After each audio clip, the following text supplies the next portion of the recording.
మొత్తం మార్చివేసిందండి. ఆ యొక్క రుగ్మతను తన జీవితము ఒక్క మాటతో మారింది కాకుండా ఆ ఊరు గ్రామానే మారిందండి.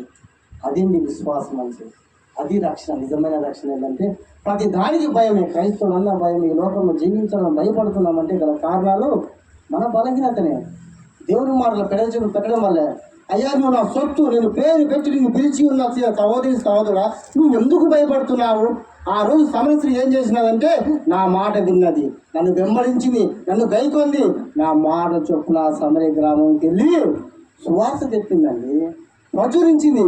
ఇదిగో ఈయన మెస్సయ్య, ఈయన యేసయ్య, ఈయన ద్వారా పాపం క్షమించబడినాయి, ఈయన నా గురించి వచ్చాడు. ఇదిగో మీరు అంటున్నారు ఈయనేమో చూడంటే ఊరంతా విశ్వసించినారట. కింద చదవడము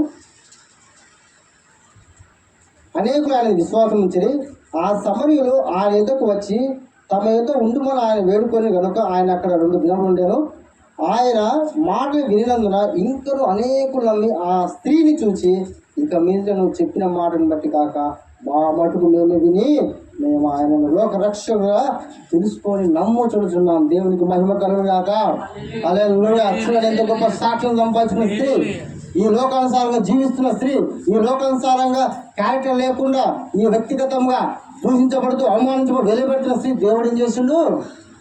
సాక్షిగా ఈ కాలంలో ఒక్కరు కూడా మార్చలేకపోతున్నాం.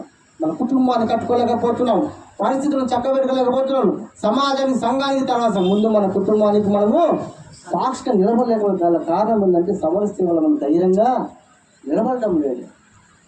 ఎన్నిసార్లు చెప్పినా, ఎన్ని వర్తమానాలు విన్నా, సంఘము సమాజం ప్రభావితం చేసే బలమైన వాకుని విన్నా కూడా ఒకే ఒకటి సమరస్త్రీ వంటి మన యొక్క భక్తి శ్రద్ధలు లేకపోవడం వలన, మాట వినకపోవడం వల్ల నామకార్థం వింటూ